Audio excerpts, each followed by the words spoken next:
Hello, everyone. We are back here for another episode of the RTI and VR2 Recruiting Podcast.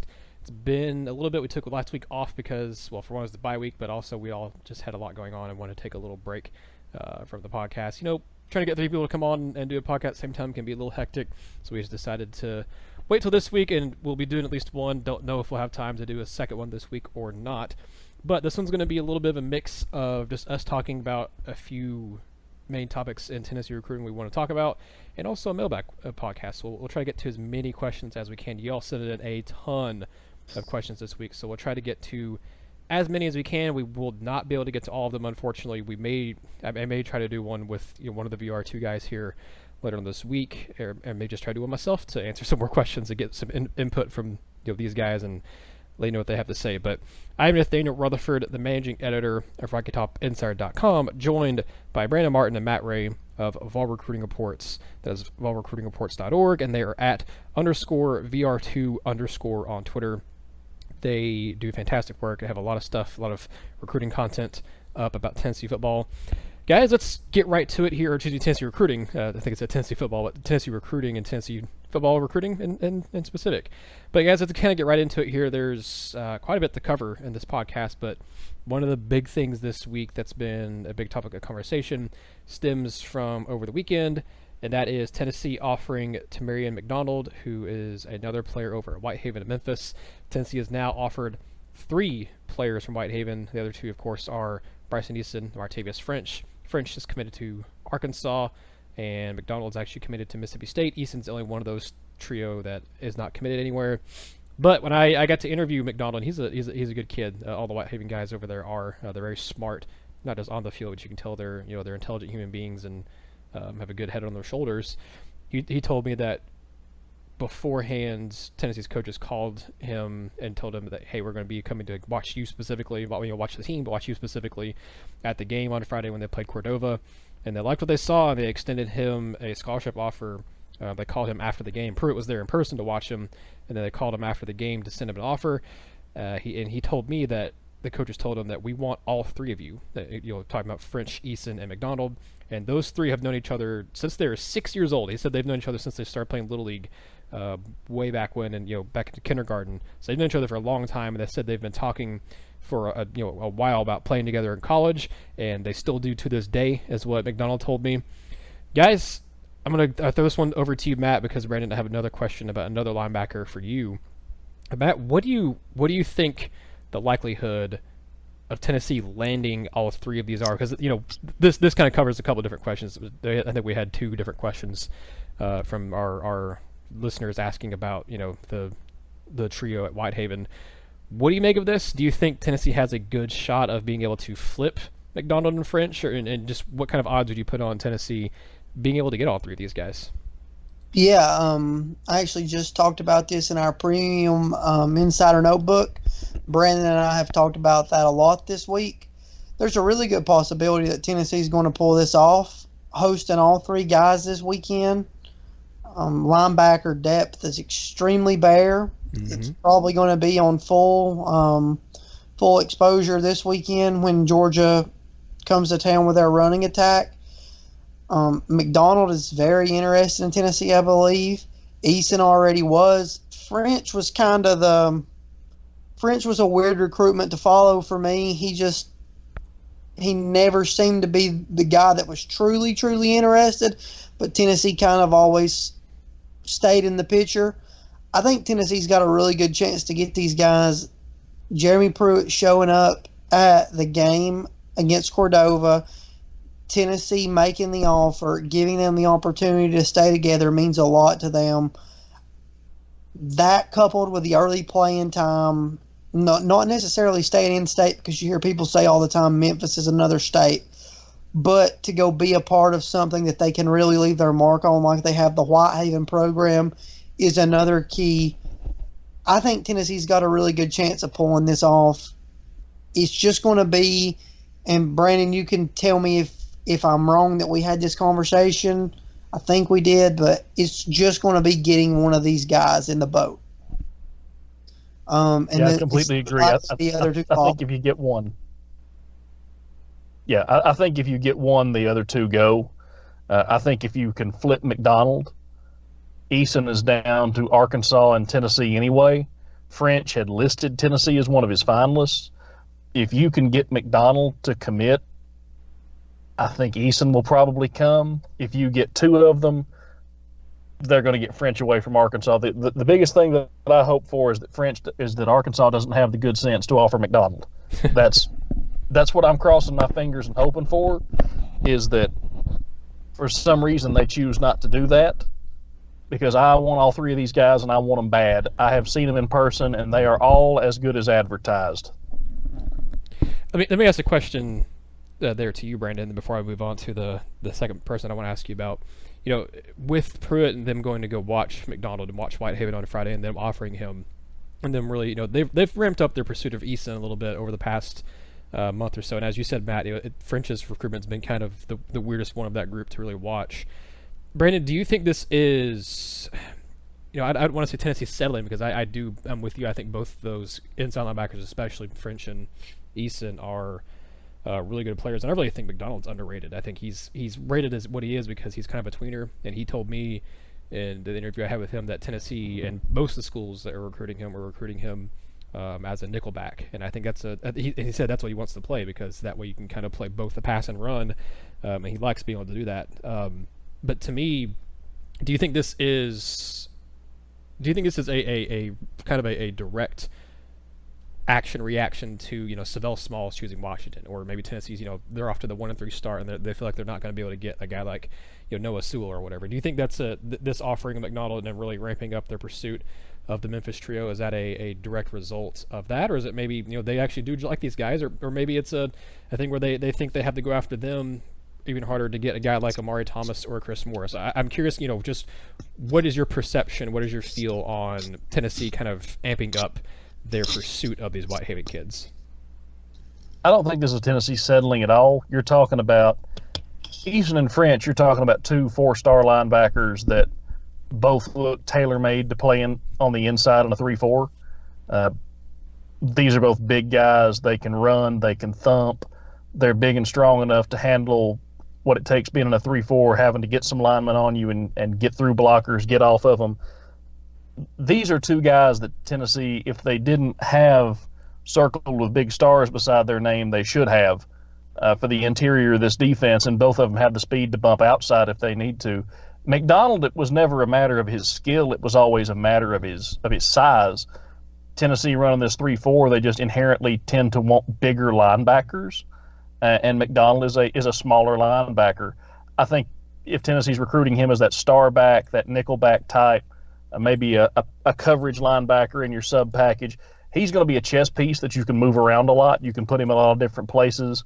And I think Pruitt is looking for some of those guys, some of those matchup nightmare guys he can get and move around and get what he wants, whether it's a blitzer, a coverage guy, another linebacker that can support the run but is not a liability against the pass. And McDonald fits that. You know, I think its Rivals has got McDonald as a 4-star linebacker. So if you can come into one school that's like Whitehaven, 6A, has won a state championship, is absolutely in the picture to win another one this year, with one of the best defenses in the state in high school football, if not in the country, and you can get the three premier players off of that team all in one unit that are all close, all good, all 4-star guys at a position of dire need after graduation, and the transfer portal have hit this year. No, you're not settling. These are guys that Tennessee's wanted. I think they should have offered McDonald sooner. But if they can pull all three of these guys, there should be, for the first time this season, much rejoicing in Knoxville related to football. And I will personally be thrilled because I want these three kids bad. And I think they can pull it off. I actually kind of think they're going to. You know, I would side with you. I think that the odds might be more in Tennessee's favor of being able to pull it off than against it. You know, I wouldn't put it much more than like a 55-60% plus. But I agree with you. I think that Tennessee is trending pretty well with all those guys. And in speaking with McDonald over the weekend, it didn't seem like, you know, Tennessee's later offer to him, you know, I don't think he viewed it as a slide or anything like that. He told me, you know, when he came and visited, I can't remember if all three of them came and visited in June. I know at least him and if Bryson, I think, came and visited back in June. But he said when he came over here the first time on a trip to UT's campus, coaches told him then they'd be keeping an eye on him, and they want to see how he played his senior season.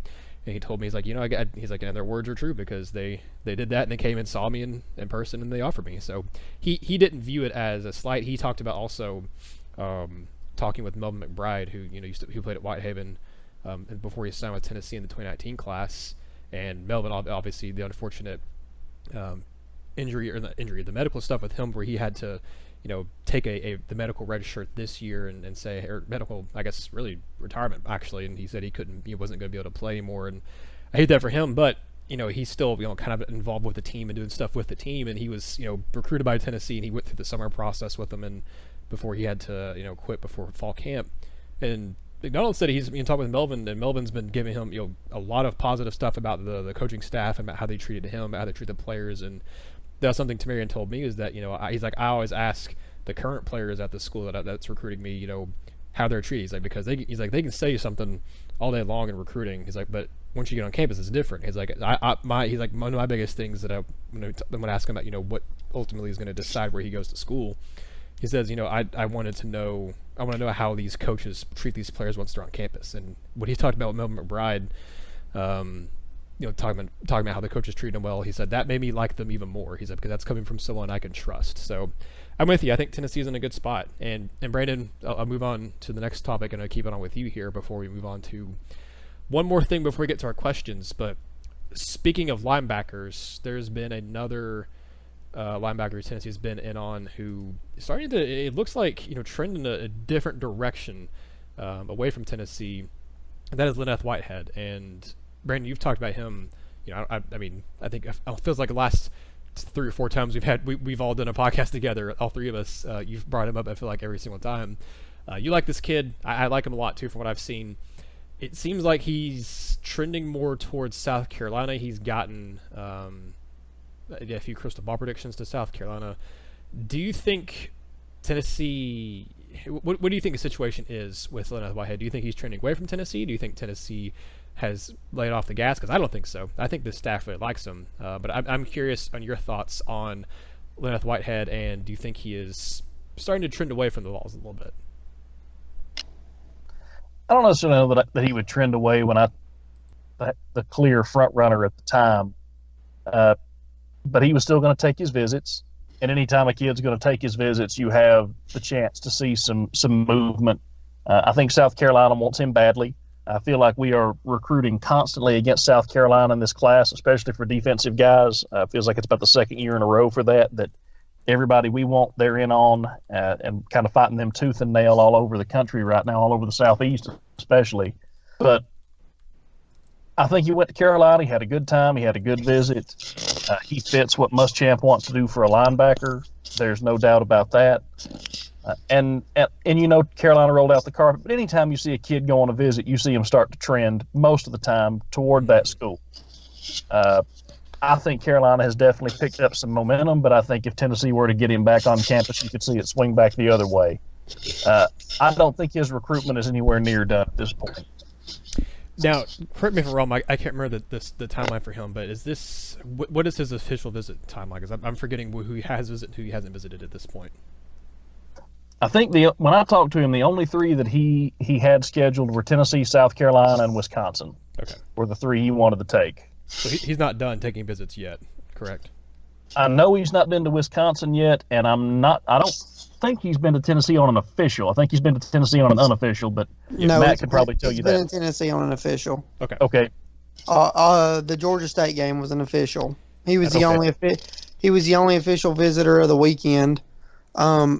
Georgia is still on tap for an official visit. I think that's the one that's still being worked out a little bit.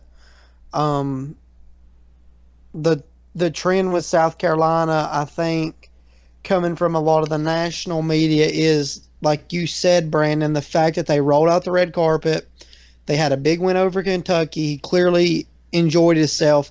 But South Carolina actually hosted him on another unofficial visit 2 weekends before that, which I talked with him about. He enjoyed both trips very thoroughly. They're making a strong push for him. Now, the key here, and I think this may have a little bit more to do with the trend, and it's something that all of these schools are going to do, I do believe, is they've said you can play running back or linebacker. But hasn't Tennessee been set on that too? Tennessee has been. Okay. So, I mean, Tennessee was the one school that was really selling it all the way out. Now, as other schools start to do this, is that going to kind of help Tennessee where he says, okay, these guys are just throwing pitches at me. Tennessee's been offering this the whole time. Wisconsin's only recruiting him as a running back. Georgia's recruiting him as a linebacker. South Carolina was only recruiting him as a linebacker. So his visit schedule keeps moving around. His time frame keeps moving around. It was the 1st of September, end of August. Everybody thought he was coming to Tennessee. It was going to be the 1st of this month. Everybody thought South Carolina was going to nab him. Now it may be another month. This one could go into December even, I feel like. It also reminds me a little bit of... I think this one's going to take a while. Yeah, it also reminds me a little bit of Eric Gilbert when you're talking there, Matt, about Tennessee making a pitch first. With Whitehead, it was about playing linebacker or running back. With Gilbert, it was about playing receiver, and that's the same thing. You saw people now starting to make the same pitch to Gilbert as, oh, you don't have to play tight end, you can play receiver, and that was something that Tennessee, pitched to him first, and you all had that, I think, in an interview with him talking about, Tennessee talking about, hey, you want to play receiver, you can, and they were the first school to do that. They're the first school with Whitehead to do the same thing, making it a unique pitch, and now other schools are copying it. So I agree with you. It'll be interesting to see how that plays with both recruits, and if Tennessee making that pitch first will stick in their mind of hey, this wasn't just a pitch, this was something that they wanted from, or they were telling me from the get-go, or telling me earlier before anyone else was. I think one thing to watch with Whitehead is I think Tennessee wants to add another running back to this class. Yep. Mm-hmm. He's too good of a talent to turn away. At some point, do you say, we're focusing on this Memphis trio? I'm not sure that Whitehead knows where he wants to play. We've had him on our Sunday sidelines. I've talked to him off the record multiple times. I'm not sure that he really knows where he wants to play. I think he's being told, hey, you fit as a linebacker, but then other schools are coming in saying running back. Maybe Tennessee starts to make that appeal to say, hey, we want you to be the running back. We want you to be that guy. And Jeremy Pruitt can say, I've been around these guys. I've, devised schemes against these guys. It changes a totally different recruiting pitch and gives Tennessee a new edge. I don't know. His recruitment's very interesting. I think with him, you pitch to him, hey, you can come in and play whatever position you want to. We'll figure it out once you get here. I think that's just I think so. But to move on before we get to questions here, Matt, I'll stick with you on this one, and then we'll get to the questions from our viewers, our listeners here. But there is a player announcing his commitment later this week, and that is Jacolbe Cowan, 4-star defensive end out of North Carolina. What is your feeling on that? There's been a lot of buzz about Ohio State, but then at the same time, there's been a lot of his recruitment's been an interesting one to watch because he's been very quiet. He doesn't talk. He doesn't do a lot of interviews. He doesn't really give a lot away. He plays it very close to the vest.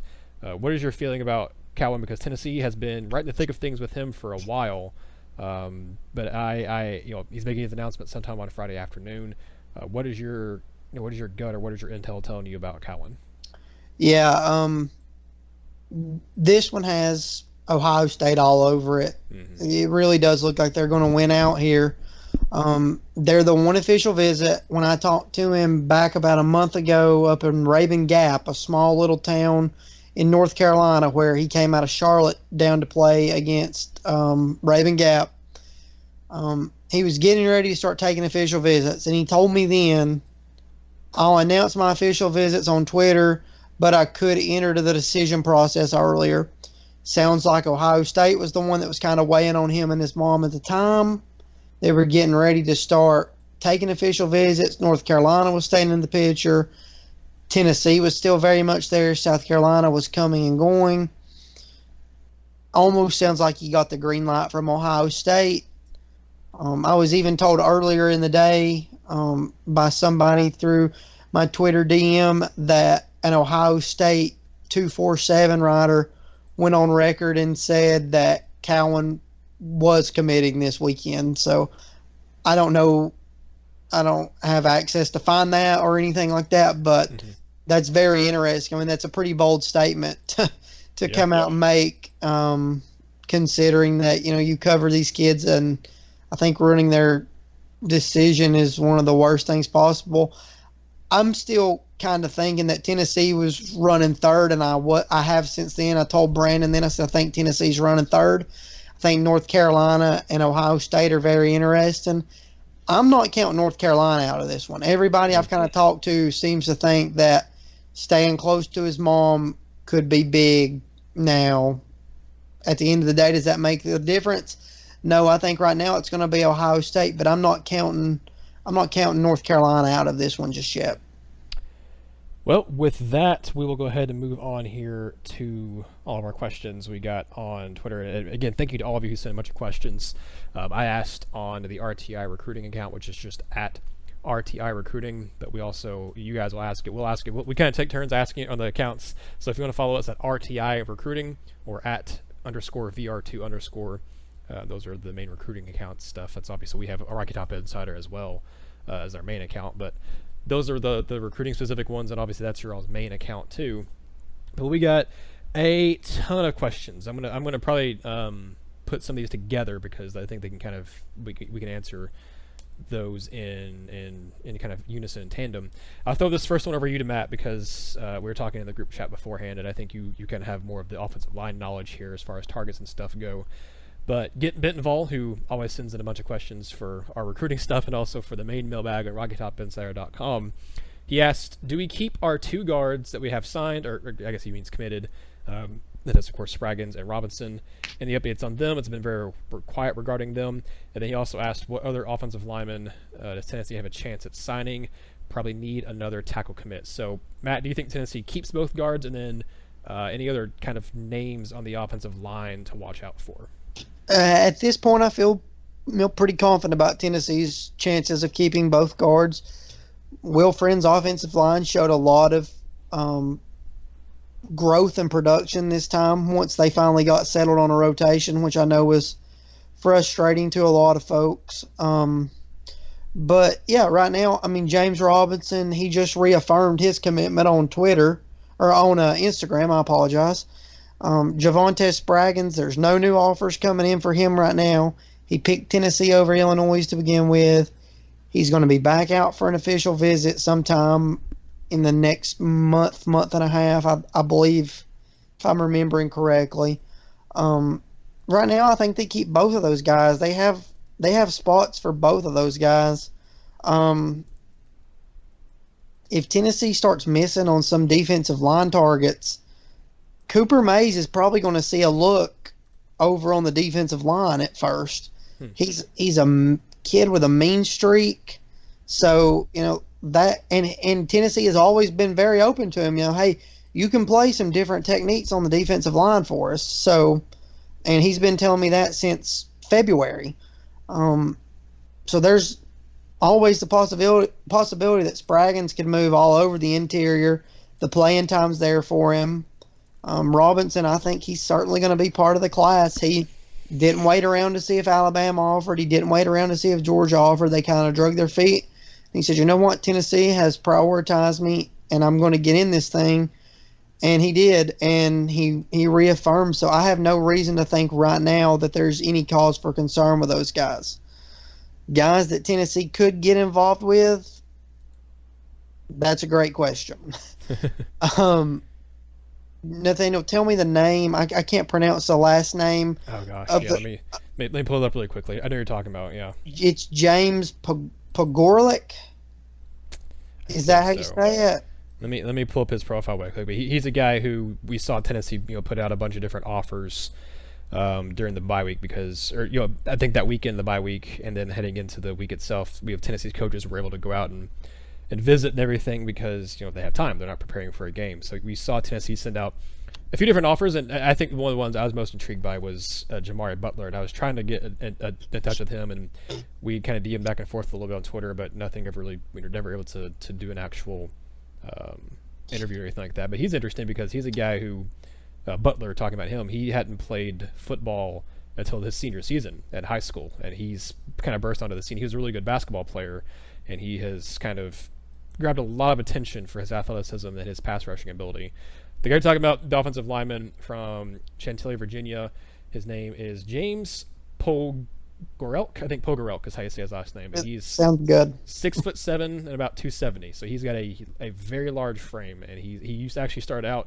I remember when I wrote about him, he started out his high school career playing wide receiver and defensive end. He was about 6'5", 6'6", and about 210. He's packed on the weight, and he has very quick feet, and he moves very well. And I think he's kind of a tackle prospect because of that frame of his. So that's kind of a tackle name to look out for, I think, potentially for Tennessee.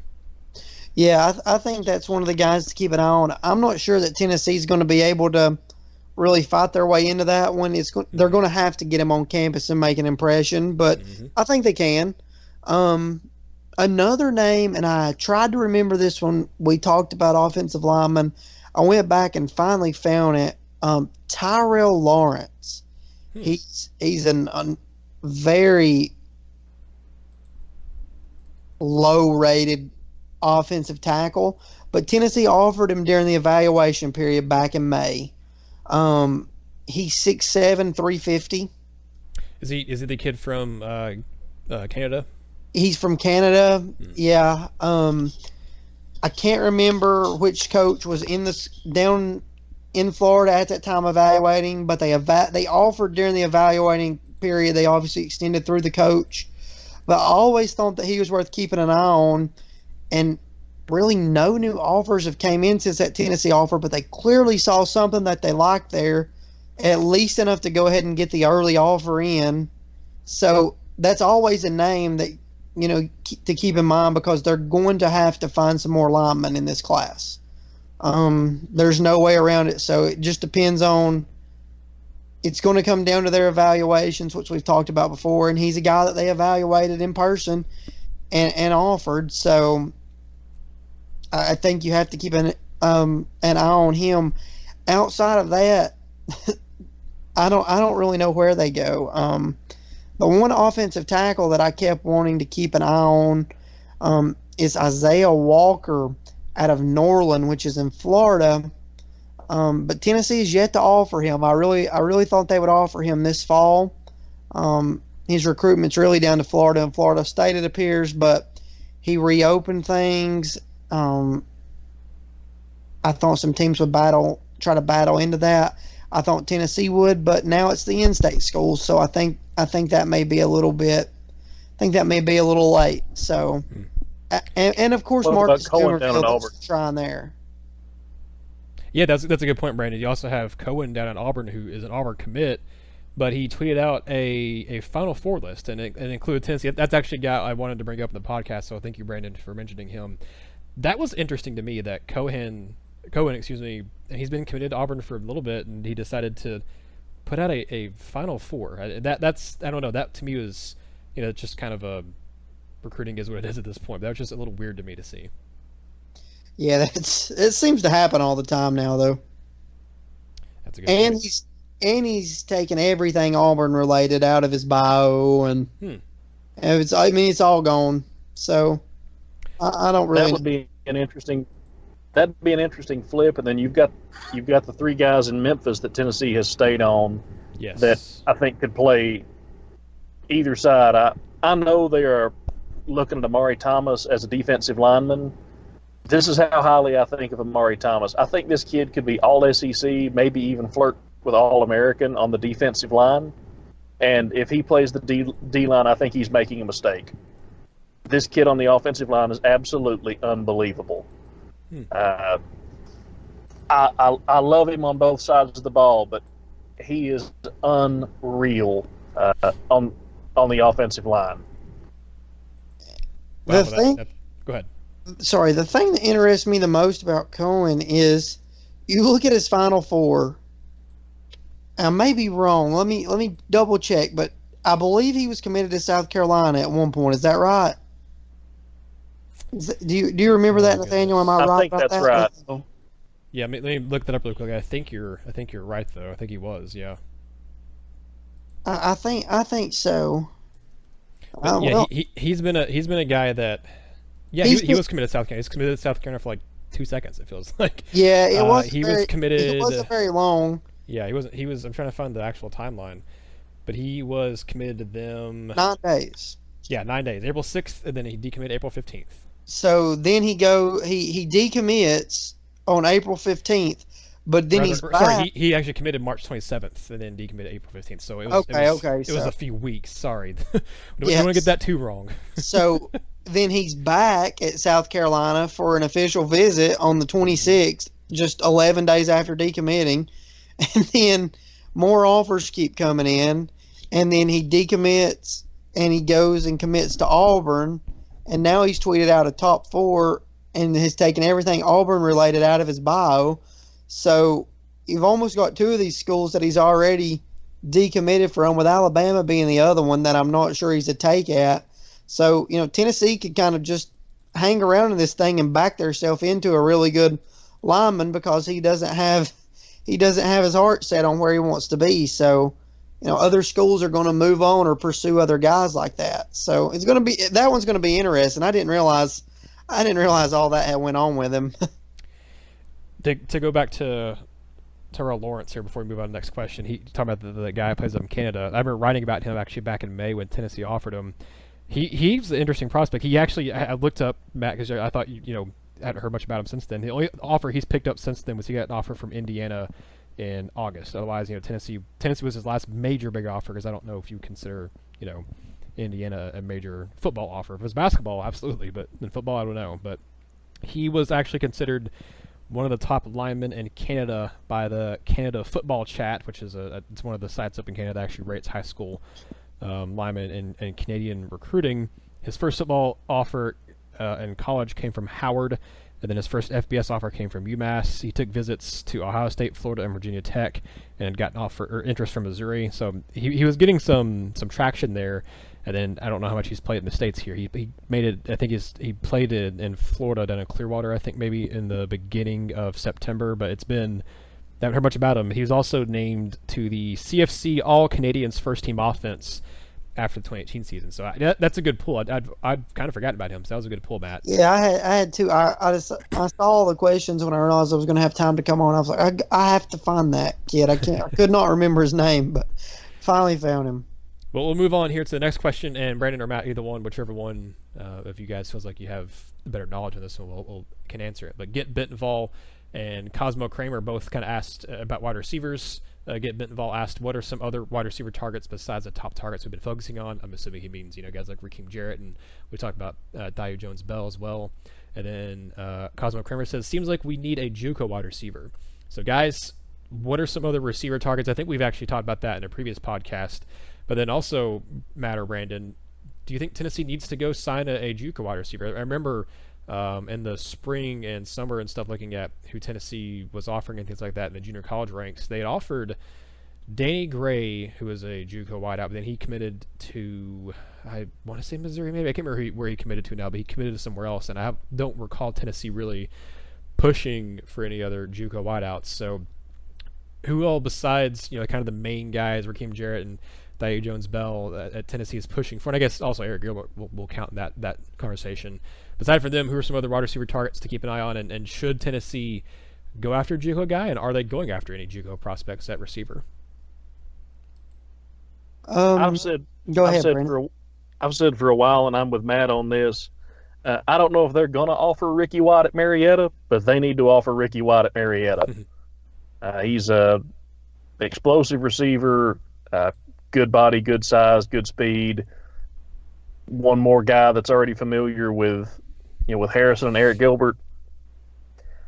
He's currently committed to Michigan State. I think he has surprised a lot of people with his production. That's a guy I'd like to see him go after. Of course, you've still got Jalen Hyatt in the class, but Matt, unless I'm missing somebody, it feels like they're really kind of right now, we talked about this a little bit, I think today actually. They're sort of aiming for the stars or bust right now, and it's making me a little nervous. Yeah, they're pretty idle at wide receiver with who they're targeting and how they're targeting them. I've yet to hear a new name pop up on the JUCO scene. The one guy I kept looking at was Malik Keith, the Mississippi State commit, but yeah. He's pretty locked in. I've talked to him on a couple of occasions. Tennessee's not really. They haven't really done a lot there. That could have changed in It's been a month or longer or more since I've even probably checked out anything on him, but they weren't doing anything before. But Mississippi State has 3 junior college commits at wide receivers. So, wow. What about Kendarius Taylor? He's a guy who committed to Memphis, and he was another junior college guy he was listed as an athlete, but now he's listed as a receiver, and I'd kind of forgotten about him. Yeah, I think that's another option. It almost feels inevitable that they're going to end up in the JUCO ranks. Mm-hmm. At some point in this class. I mean, Jalen Hyatt is locked in. His parents have reiterated that he's locked in. Mm-hmm. But right now, Alabama is making a little bit of a push, trying to put their foot in the door, even though South Carolina and Clemson decided to pass on him. Alabama's the school that has came and knocked on the door. So you look at what their receivers do. Jalen Hyatt and his family at least have to look at that. Now, I think he's pretty well sold on Tennessee. I think he's sold on Harrison Bailey. But at some point, it feels like you're going to have to go out and get some sure bets at receiver, because Jimmy Callaway is now being targeted by Oklahoma. Yeah. And he says 80%. I'd put it at 50%. I mean, it's usually not a good sign when guys are agreeable to interviews and then they don't want to do them, or they're not taking interviews or anything like that. Normally something's up. Yeah. So he kind of cut that off after he said he was 80%. Now, maybe that's him thinking that he kind of, put his foot in his mouth. Maybe he really wants to be at Tennessee, or maybe other schools are really making a push and he doesn't want, people to know that and it not work out right. But I have a really good Oklahoma source. Oklahoma really likes what they saw on film. They came down to the school, they offered, and now it's going to be a full-blown push from them. And they're really good in the state of Georgia. They get kids out of the state of Georgia at a high rate. I mean, they got Jaden Hazelwood away from Georgia. Yep. So it's not that far of a stretch to think that they're going to get Jimmy Callaway away from Tennessee. I think one name I'd throw out there. I said one name before I get to you, Brandon. One name I'd throw out there for receiver would be Kentron Portier. I think you say his name from Miami. But go ahead, Brandon. There is a receiver at Memphis Central currently committed to Arkansas. Darren is his first name, and his last name escapes me. He's a 4-star wide receiver. He is currently committed to Arkansas, but I've heard from a couple people I've talked to out Memphis way that Tennessee's been kicking the tires on him. I don't know if there's a chance they could flip him. I don't know if that's a thing, but I have heard that name floated around a little. He's a guy that I've heard potential talking about. He's listed as a receiver, but that could maybe play tight end in college, because he's about a 6'3", 200-something plus pound guy who has a good frame, but he's not, from what I've seen, he's not necessarily the fastest guy out there. He's got good shuttle time, but he's not like the straight line speed type of guy. I think that's an interesting one. Tennessee's been making a very big push at Memphis in this cycle. That would be an interesting one to see reemerge. They have struggled to get him on campus too. I remember going back into the winter talking to him, and he could never line up a time to get to campus. And then back at the opening in April, I guess right there at the 1st of May, I'm not sure the date on that. I think April, maybe April 22nd or something like that. But he couldn't figure out a time to get to Tennessee. It was he could never work that out. They've got to get him up there. Maybe they can convince him to take an official visit where it's very easy to get up there. So yeah, that's a name I think you could watch too. A kid I've talked about in our premium, I haven't really mentioned a whole lot. His name's Karan Prunty. He is the kid that I talked about getting the official offer from Tennessee, and that meaning a lot. He's set to commit, I want to say this week, and it's not too long from now. But I've not heard any buzz there regarding Tennessee, so I'm not sure what the deal with that one is. So he's committing this Friday. So is he out of Virginia? Yeah, and everybody's saying Liberty. There's a lot of Liberty talk about him, but it's kind of weird that Tennessee sent him an official offer. I mean, maybe they think they can come in and get him later, but He got 4 official offers on September 1st, one from Tennessee, one from Liberty, one from Towson, and one from, well, I can't even tell who that one's from, Charlotte, one from Charlotte. So, yeah, that's pretty interesting. I'd forgotten all about him. I do vaguely remember his name now that you brought him up, but that's an interesting one. And I've kind of forgotten about. He visited Knoxville in June, so I don't know. I really don't know at that position. That and offensive line has been very, very tough to judge this cycle. Quick one here from Chip West that I'll throw away, Matt, or actually either one of you, because you both have been heavily involved with Jay Hardy. What is the status of Hardy after the cheap shot he took last week? He's out, 4 to 6 weeks. They're hoping to get him back in time for the playoffs. Is that correct? Yeah, that's correct. He told me that. I actually talked to him on Sunday. He told me that on Sunday. It's a grade 2. It's a grade 2 MCL injury.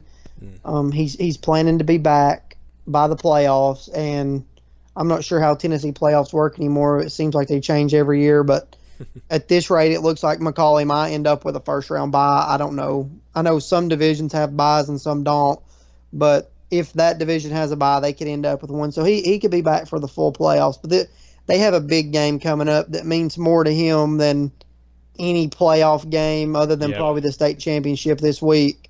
It's against Baylor, right? It's against Baylor, one of the oldest rivalries in the country. They call it America's game. And I know it's eating him up right now to miss out on that one. Very unfortunate that happened.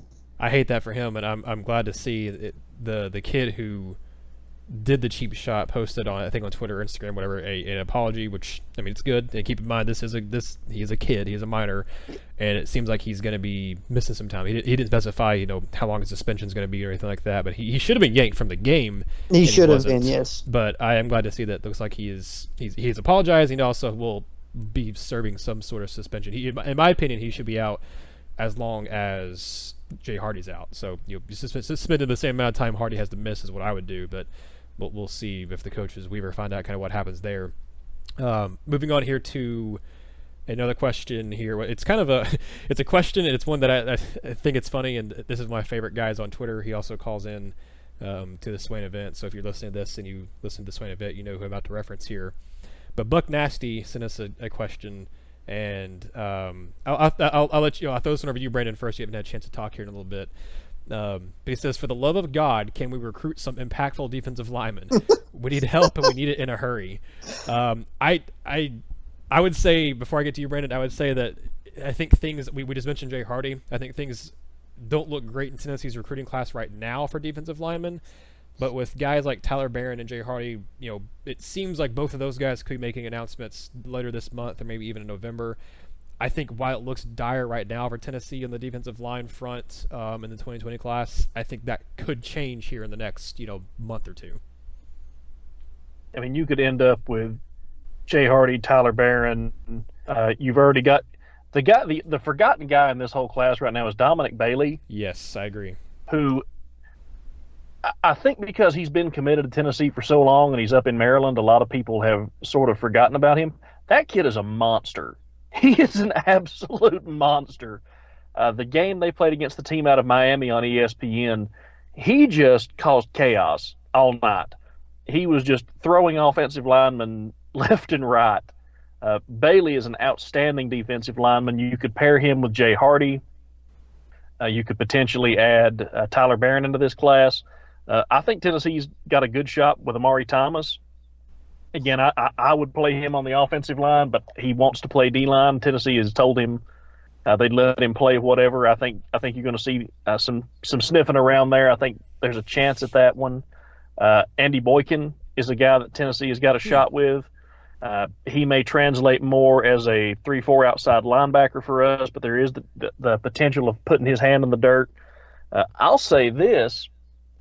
As good as Bryson Eason is, if Tennessee were to land, say, Martavius French, if they were to get 3 guys from Whitehaven and Len'neth Whitehead, I think you could see Eason do a little bit of what Quavaris Crouch is doing this year. I think you could see I can see that. He's 6'2", 250. I could definitely see that. He's 250 and then some. He's at least 250. They had him listed at 250, and when I saw him, I went, he's at least 250, and he's solid. There's not bad weight on him. And there were a couple plays. One of them he almost got to the quarterback, and one of them he did, and they did everything but put his hand in the dirt. They bumped him over, had him just off one of the tackles, let him come off the edge. I think he could put his hand in the dirt and do a little bit of what Quavaris Crouch is doing right now, and make some impact there. So he's a name to maybe float in there at that size. But if you come out with Jay Hardy,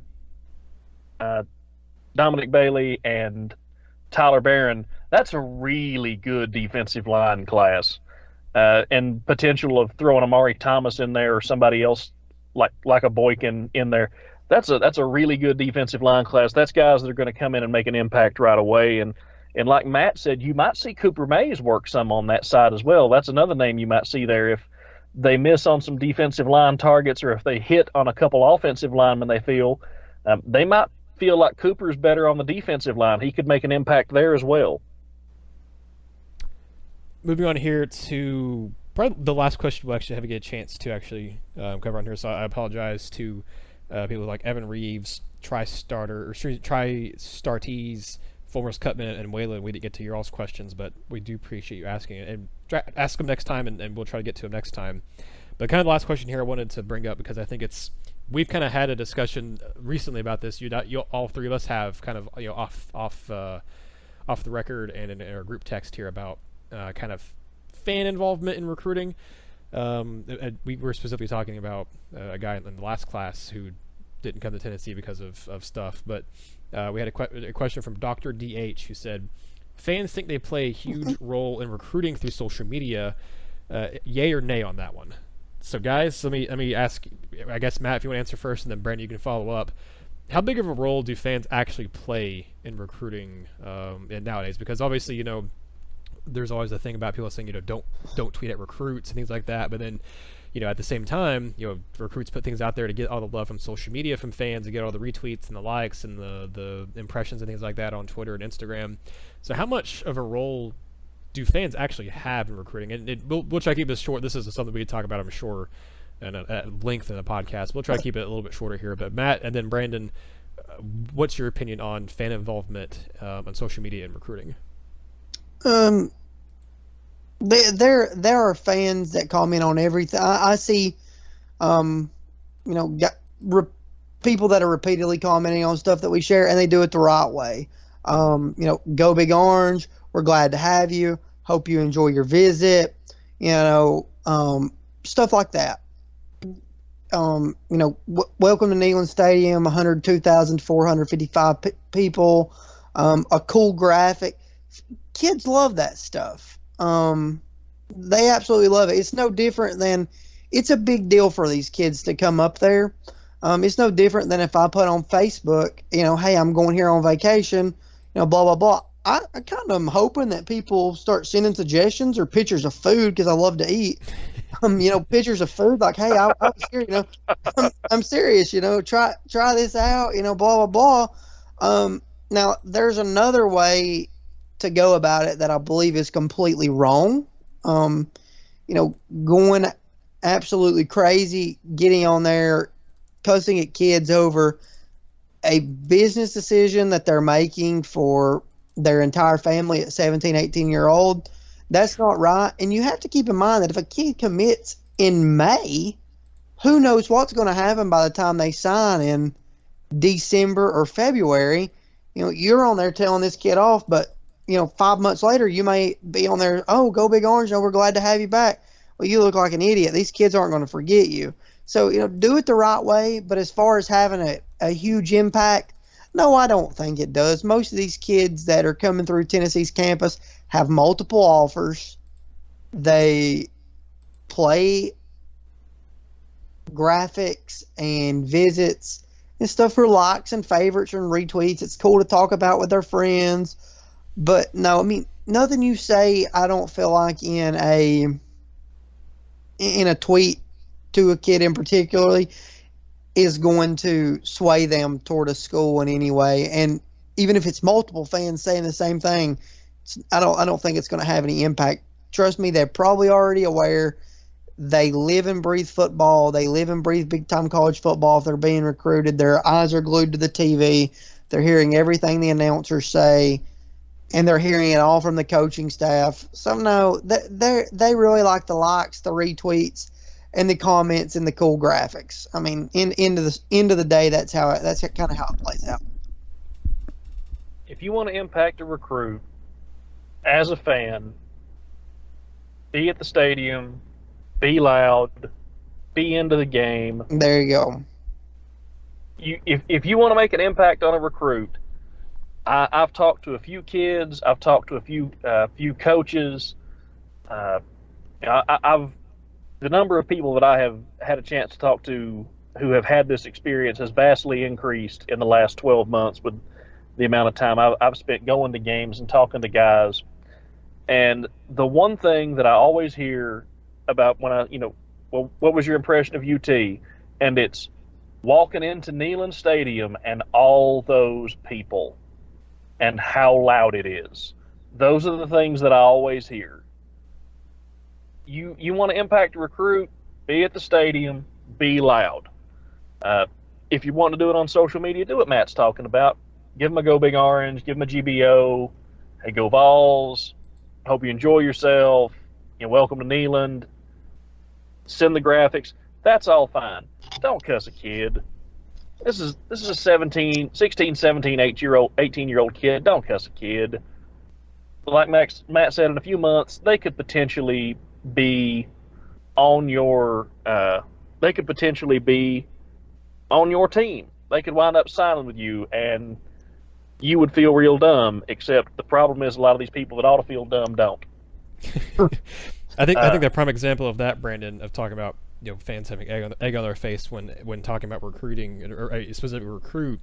To me, what pops to mind is we all mentioned him earlier, is Cooper Mays. That's a kid where I've seen a lot of fans do complete 180s because of the Cade Mays situation and how that played out. That's a kid that immediately pops to mind when you're talking about just keep your mouth shut, don't say anything if you can't say anything nice, and then them come and fans come back to regret it later when he commits to Tennessee.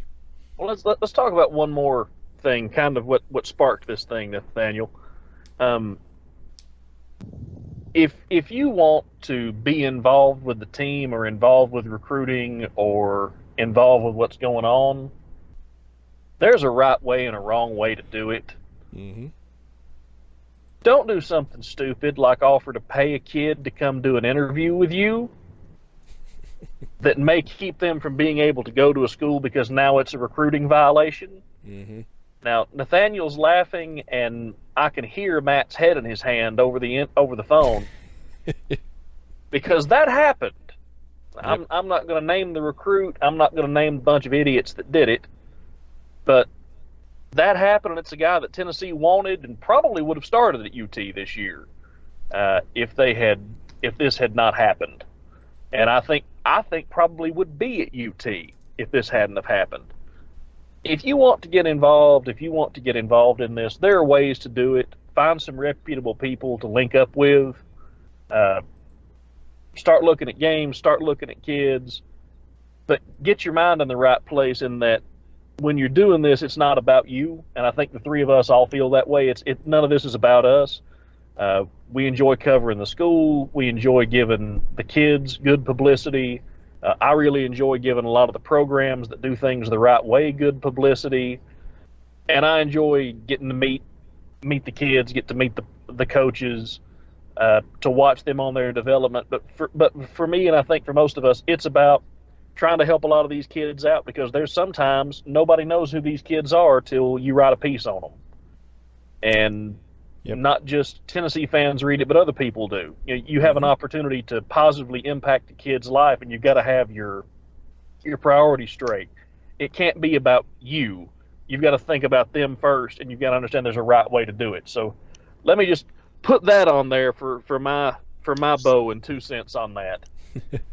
I will say before we end the podcast here, the guy you're talking about, he absolutely would be starting for Tennessee right now. He already on the season has 10 tackles, 2 sacks and 2.5 tackles for loss, and one of those sacks came against Tennessee. So I won't, like I said, we won't name who it is, but y'all can kind of maybe piece it together from there. But he did play against Tennessee this year already, and he got a sack against Tennessee. So I can pretty much say, Brandon, you're right. He would be playing and probably starting for Tennessee this year if they were able to land him. But without going into further detail there, we'll go ahead and end that podcast here. We appreciate all of you who send in questions. We appreciate all of you who listen along. Before we do go, Matt, I'll let you plug what you have over at Vol Recruiting Reports, because you mentioned you've done the premium notebook stuff as well. So let listeners know kind of what they can get with doing the premium stuff with VR2, and also just kind of what you guys have coming on the wire on the main site too. Yep. Check us out at Twitter, which is where we run most of our main stuff. At _VR2. On Facebook at Vol Recruiting Reports. On Instagram at Vol Recruiting Reports. Premium Insider Notebook is up. A lot of notes in it about a little bit more in depth about guys we talked about. Some quotes from sources. I think this week's kind of a slow week. Normally is when there's a bye week going on, but this next weekend's a big recruiting weekend. Since we've been on the phone, I've had 2 kids message and tell me that they're going to be in Knoxville this weekend. So the premium notebook offers a lot. Brandon always has premium videos. He'll have an premium video interview with Jackson Bratton that will release tomorrow. Brandon and I will be at Knoxville Catholic together tomorrow as a team. I will be somewhere on Friday, still waiting to see if that's Marietta or somewhere else. Fingers crossed that it's going to be Marietta. They have a national game, and the sidelines are already packed in a very condensed stadium. So I've never been turned away, but I'm holding out hope that the list didn't already get full, because I kind of procrastinated and didn't realize that I needed to get in there. But if not, I'll be somewhere in Dale. We'll be at Baylor and McCallie. You'll get content from all those games on all of those social media pages. You'll get premium stuff. You can sign up for that on Patreon. It's $2 a month. And then all of Brandon's Friday Night Files and any interviews with underclassmen that we have will come out, free on our main site at volrecruitingreports.org. Awesome. Well, I appreciate you guys joining me again, Matt and Brandon, for the RTI and VR2 Recruiting Podcast. You can find all our stuff at RockyTopInsider.com. If you can go find that interview I did with Tamari McDonald, check it out. Just go to RockyTopInsider.com and click on I think there's a recruiting tab page there on the football stuff you can check out there. And it's one of the most recent ones. Yeah, just go to the football, hover over it for a second, click on football recruiting, and it'll be, right now, as of now, recording this podcast, is the second article up on there on a recruiting tab. Talk about Tamari McDonald, details the offer from Tennessee. You also have a piece up there talking about all 3 of the Whitehaven kids coming on an official visit this weekend to see Tennessee. That is, of course, McDonald, French, and Easton. So check us all out. And again, thank you all so much for listening. This has been another episode of the RTI and VR2 Recruiting Podcast.